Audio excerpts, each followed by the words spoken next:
Greetings, Texas Bible College students. It's a privilege today to be talking to you on the subject of the role of assistant pastor and also known as the second or third chair positions. And Brother Johnnie Peyton contacted me a few days ago and asked me if I'd be willing to talk about this. And it's probably something that I've had more experience in than a lot of things, except perhaps pastoring. But I have been in the role of assistant pastor probably a total of 10 years under maybe three different good men of God. And under each one, I learned a lot of valuable things. And I didn't grow up in a pastor's home. My wife did. She's a pastor's daughter, and which that has been so valuable to us both.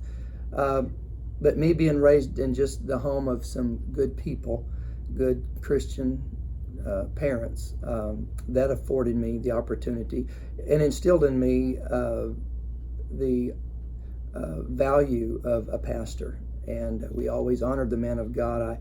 I never heard in our home not one negative word spoken about a man of God, and it caused me to grow up with a great deal of respect for pastors. So in 1995, we were installed as the pastors of this church, Grace Point Church of Lakeland, Florida. And that is, after, like I said, being an assistant pastor for others. Pastored briefly in Fort Lauderdale. My father-in-law and I started a church there beginning in 1982. And we were there, my wife and I, for 9 years. And for 7 of those years, I was the assistant pastor. And great experiences there. And thank the Lord that there's a great church there today. Many great churches, but the one we started is doing well. And that is really where I learned so much is, for the 7 years that my father-in-law was there and being under him. And so I'm going to talk about some things today that I hope will be a help to you. I think the first thing that I'd like to tell you is, and this is one of the most important, is just your preparation is so important. Prepare yourself. Prepare yourself through study as much as you possibly can. Ask questions. You can gain so much information by just sitting down and asking your pastor questions. And I wasn't raised in the church or raised as in a pastor's home. I was raised in the church, but not in a pastor's home. And so I asked my father-in-law so many questions, and I did have a good inroad there with him being my father-in-law, and I think he was very candid with me. But learn what you can while you're in that role. It is a great opportunity to learn so many things. And so prepare yourself in the Word of God. I was told always to have a sermon ready. You never know when you'll be chosen. And we'd go to the youth rallies, and I think, what if the preacher that's there today, what if he had a flat tire and they call on me to preach? And I had my sermon tucked into a little 5x7 page in my Bible. And the Lord had mercy on those congregations. I never had to be the one asked to bring my little sermonette to the floor. But I was told to be ready. Secondly, and this is also a part of preparation, and this is in any role that you're in, and that is to pray, pray, pray. The reason I say that, it's one of those easy things to talk about, but life starts to happen. Children are born, jobs, overtime, and sometimes prayer is pushed to the back burner because we figure we can always pray. But prayer needs to be a priority because prayer can take care of the other things that would get in the way of prayer if we do not pray. And so prayer clears out a pathway. Prayer takes you close to God, and it puts you in the front row to where you don't feel condemnation when bad things happen, and bad things will happen. But when you have been close to God and you've talked to Him today, you're not going to instantly blame yourself for what didn't go right. So learn how to pray. We'd just moved to South Florida, and I had this image in my mind that I was going to live in this house that had this room in the back that was just going to be our prayer room. And we shared a house for a while. The rent was very high there and starting out, and we were a newlywed, and it worked out. It worked out for a couple of years. And so I had in my mind, there's going to be this prayer room, and I'll go in there at night, I'll shut the door, and I'll just be alone with God, and I can pray, and I can build my ministry from there. And it wasn't that at all. There wasn't room. There wasn't a prayer room. The house was not big. And so, and furthermore, I had to drive to work in the afternoon. I had a night job, and I'd get there about 2 or 3 and get home about midnight. And I'm driving to work one day, and I'm just a little bit upset because the Lord didn't do it exactly the way I asked. It's a 30-minute drive to work, 30 minutes home. And so I'm driving to work, 30-minute drive, and the whole time I'm driving to work, I'm praying, Lord, this is not what I thought it was going to be. And I was really thinking I was going to be able to pray, and then it dawned on me that I was praying in the car, and I realized I'm asking God to show me a place to pray, and I'm praying. It's not premium prayer space, but in a bind it'll do. And I began to take that 30 minutes on the way to work, 30 minutes home, and that was my prayer room until we got a building and I had a prayer room. But prayer has to be a priority if you're going to be a minister of God. You can wing it sometimes. You can wing it again. But there's going to come a time when you're going to be empty and the tank's going to be dry. And I'd rather pray and feel nothing than to not pray and do nothing when I get up to minister or to teach a class. So always pray. And also know that God is He's always working on you, preparing you. If you're going to be a pastor's wife, if you're going to be a pastor, if you're going to be an evangelist, whatever it is, God is preparing you. He's doing things that He's going to bring back to your memory. And so He's always preparing you for that next job or for that next level of service. Loyalty. You can't say enough about loyalty, but we have got to be loyal to the people that we help and to the man of God that we serve under. And there are times that minister, that pastor, is going to want to confide in you, and they want to share a burden with you. They want to maybe let you into the inner circle a little bit so that you can kind of see, how he's dealing with something. And I've had to do the same thing with my ministers. I've had to bring them in and say, look, this is kind of a messy situation, but I want you to know what's going on from this side of it, and watch how it turns out, and we're all going to learn something from it. And so just be loyal to the pastor. Don't entertain any conversation that goes against the pastor or his family.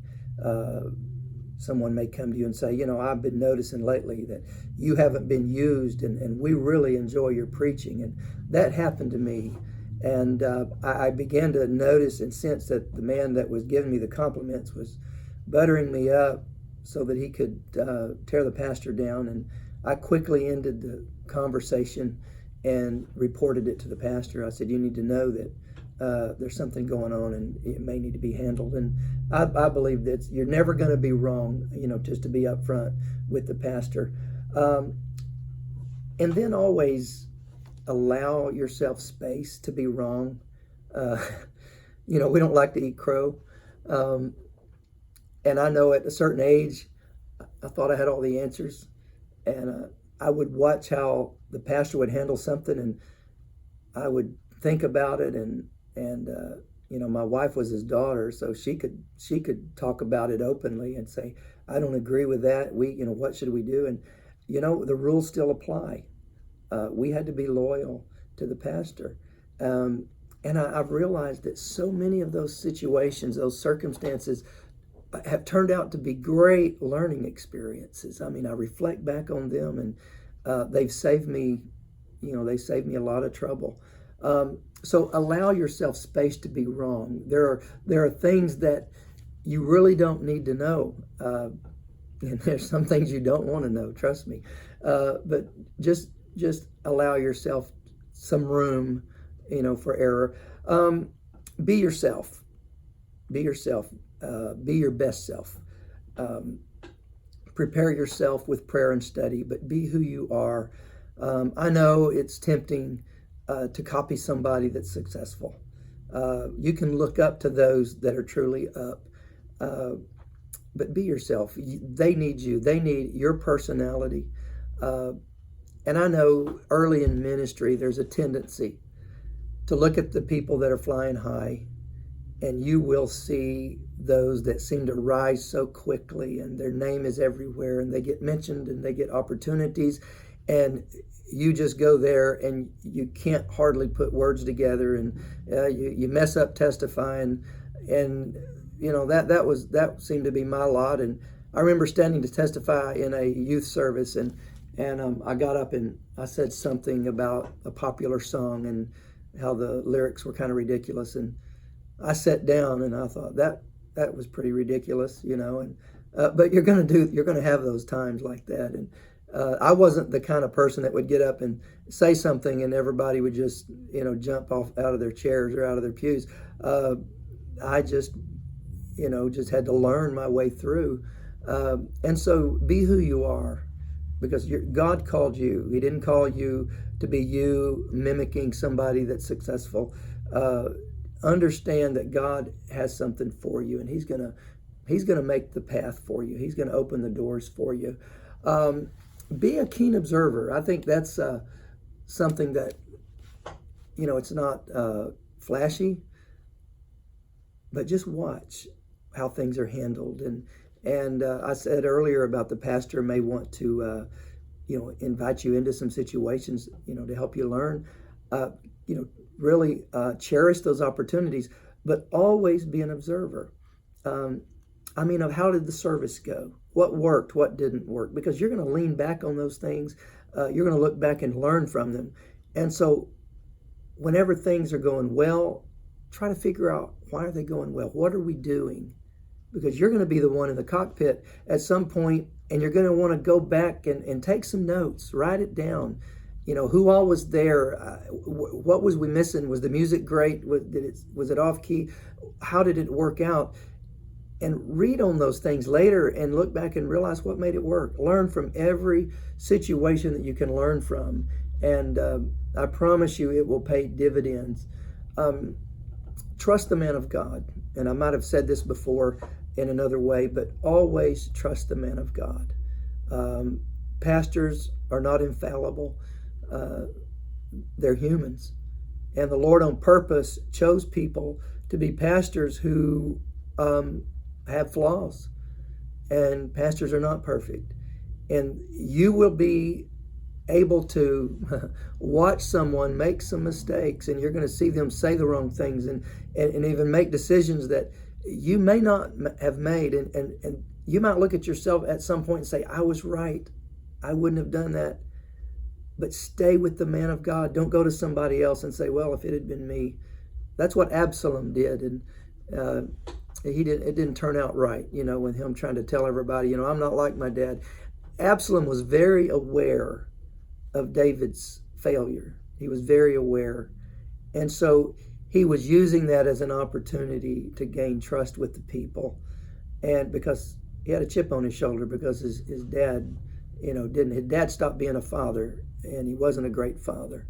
But it wasn't his job to try to usurp his authority as the anointed man of God. And we'll never be wrong by just standing by the man of God, praying for God to lift him up and be his right hand, be what he's called on you to do. But trust your pastor, because God has your back. And you'll never really know what that man of God is dealing with. There can be layers of things, and he's trying to do microsurgery, and it's messy, and he's trying to keep it from harming somebody. There are some situations that it's like there's no way you're going to win.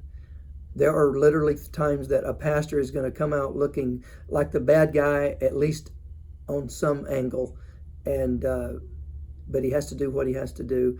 Pray for him, stand by him, and just know that you may understand it better by and by, or you may not. It may be something you just have to say, well, Lord, that's in your hands, completely in your hands. When God approached David to be king through Samuel the prophet, David looked at a prophet, and